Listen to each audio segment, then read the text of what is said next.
बेगम खालिदा जिया ने इस प्रस्ताव को अस्वीकार कर दिया। उन्होंने जेल में रहना पसंद किया बजाय, और लेकिन उसके साथ शर्त ये थी कि वो देश छोड़कर चली जाएंगी। ये उनको मंजूर नहीं था और उन्होंने मंजूर नहीं किया। अब इस बीच में उनके छोटे बेटे की मौत हो गई।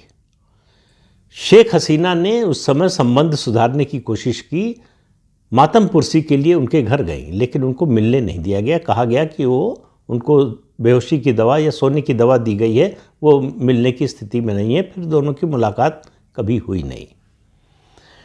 अब इस बीच में तख्ता पलट हो गया। अगस्त 2024 में शेख हसीना की सरकार पलट दी गई। मोहम्मद यूनुस, जो अमेरिका की डीप स्टेट और अमेरिका की कठपुतली है, वो इस समय शासन में है। हालांकि वो निर्वाचित नेता नहीं है, उस सरकार को कोई पब्लिक का मैंडेट नहीं है। निर्वाचित सरकार शेख हसीना की थी, जिसको हटा दिया गया, जिसका तख्ता पलट किया गया और नाम दिया गया कि जनतंत्र को बचाने के लिए, और तानाशाही की ओर देश जा रहा है उससे बचाने के लिए। लेकिन ठीक उल्टा हुआ। जनतंत्र में के लिए जो कुछ होना चाहिए ऐसा कुछ नहीं हो रहा है।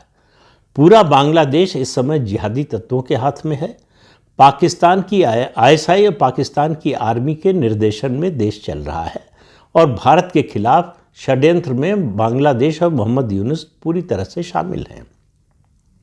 दोनों हर संभव कोशिश कर रहे हैं कि भारत के खिलाफ एक नया मोर्चा खोला जाए। शेख हसीना को शुरू से ही, चूंकि मुजीबुर रहमान से भारत के अच्छे संबंध थे, भारत ने बांग्लादेश बनवाने में सबसे निर्णायक भूमिका निभाई थी।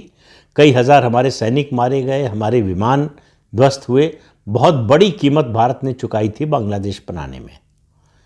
लेकिन शेख मुजीबुर रहमान की हत्या के बाद धीरे धीरे बांग्लादेश के लोगों का मन बदलने लगा। अब आज स्थिति यह है कि बांग्लादेश के लोगों के लिए, खासतौर से वहाँ जो जिहादी तत्व हैं, उनके लिए भारत से बड़ा दुश्मन उनका कोई नहीं है। तो शेख हसीना को प्रो इंडिया माना जाता था। इसकी कीमत उन्हें बांग्लादेश में भी चुकानी पड़ती थी, और उसके अलावा वेस्टर्न वर्ल्ड में अमेरिका भी इसीलिए नाराज़ रहता था, और पश्चिमी देश जो हैं वो भी नाराज़ रहते थे।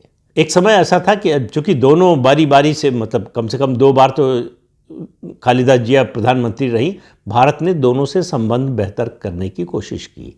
पूर्व राष्ट्रपति प्रणब मुखर्जी बांग्लादेश की यात्रा पर गए, खालिदा जिया से मिले थे और उन्होंने बातचीत की कि भारत और बांग्लादेश के संबंध सुधरने चाहिए। खालिदा जिया ने कहा कि कुछ भी हो, लेकिन आप लोगों की सहानुभूति तो हमेशा शेख हसीना के साथ रहेगी।